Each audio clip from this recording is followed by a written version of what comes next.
Bonjour tout le monde, bienvenue sur cette nouvelle vidéo pour les notes du match Juve-Empoli. Je me suis fait des penses bêtes parce que sinon je risque d'oublier quelque chose. Donc je commence par notre entraîneur Motta.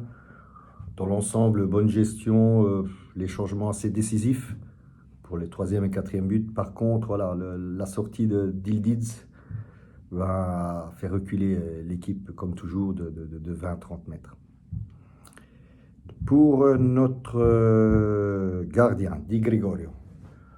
Alors oui, enfin, sur le but, il ne fait pas d'erreur. Bon, ok, la balle lui passe entre les jambes, mais il était, enfin, il y avait un joueur de l'Empoli devant lui. Il voit la balle au dernier moment. On ne peut pas lui imputer quoi que ce soit sur ce match. Donc un grand 1-6, quoi. Gatti 5. Alors autant vous dire, hier Gatti ne m'a pas plu du tout en défense. Sans doute à cause de la non-entente ou mécanismes qui ne sont pas encore là avec Renato Vega, qui l'a sûrement avec Kalulu. Mais voilà, je lui ai vu faire des passes hasardeuses en avant alors qu'il avait une passe simple sur son collègue, enfin coéquipier plutôt. Donc voilà, il ne m'a pas plu hier, Gatti. Vega, justement, 6. Bon match dans l'ensemble. Enfin, il ne faut pas oublier, c'était toujours face à l'Empoli. Difficile de juger donc, mais c'est clair, voilà, un 6 parce que c'est lui qui met quand même la semelle en deuxième mi-temps pour le potentiel 2-2 de l'Empoli.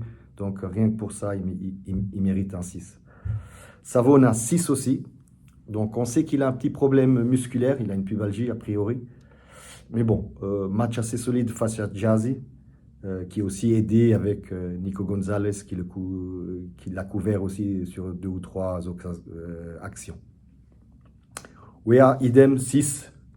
Bon, on le voit bien, c'est pas son poste.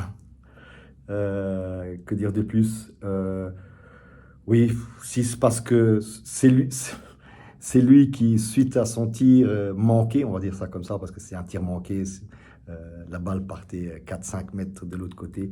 C'est grâce à ce tir manqué que Colo arrive à marquer son deuxième but avec la déviation. Locatelli, 6. Ouais. Locatelli sans Thuram au milieu, c'est un autre joueur. Je le vois moins fluide, moins dans le jeu, même s'il se donne à fond, il a récupéré certains ballons, je suis d'accord en défense, mais voilà, c'est Locatelli et McKennie au milieu, non, non, ça va pas. Cop 6, mieux que les derniers matchs. Je le vois un peu plus en jambes, un peu plus proactif, mais c'est toujours pas le joueur de l'année dernière qu'on a vu à l'Atalanta. McKennie 5, j'en parlais justement. Oui, juste la moyenne. En même temps, je vais vous dire franchement, encore une fois, je le redis, je ne le vois pas au milieu de terrain avec Locatelli, je le verrai plus dans un 4-3-3 en tant qu'ailier gauche. Ou sinon, voilà, si Motta ne veut vraiment pas jouer en 4-3-3, alors qu'il le remette en arrière-gauche, je pense qu'il se sent plus à l'aise en arrière-gauche. Et Edith, 8. Oui, que dire de plus? Rien que son dribble face aux deux joueurs de l'Empoli qui mènent justement au 2-1 avec Wea et la déviation, ben, vaut le billet du stadium. Hein. Voilà, rien à dire. Super joueur. Nico Gonzalez, 7. Quelques adjectifs. Courage, compétitif. Hier, il était un peu partout sur le terrain. Il a aidé pas mal de fois Savona sur son côté. Et puis voilà, il nous a montré en première mi-temps, il nous a montré son talent quand il fait sa retournée acrobatique. Ça aurait été vraiment un joli but, un Eurogol. Colo 8, oui, 2 matchs, 3 buts. Pour le moment, c'est clair, bon, on l'a vu, hein, dans la hiérarchie des attaquants, c'est lui le numéro 1. Vlahovic maintenant est relégué en deuxième position. Encore une fois, là, je vais me répéter comme je me répète dans les autres vidéos. Dommage qu'on ait pris ce joueur-là en pré-sec du PSG. Vlahovic, 7. 7 pour le but, parce que je l'ai vu encore une fois rater des passes, des arrêts. Enfin, voilà, 7 pour le but. Et par contre, pour le but, là je vais quand même revenir faire une petite parenthèse. On voit bien, je pense qu'on voit bien là qu'il est en compétition avec Colo. Et je pense que ça va lui faire du bien. parce que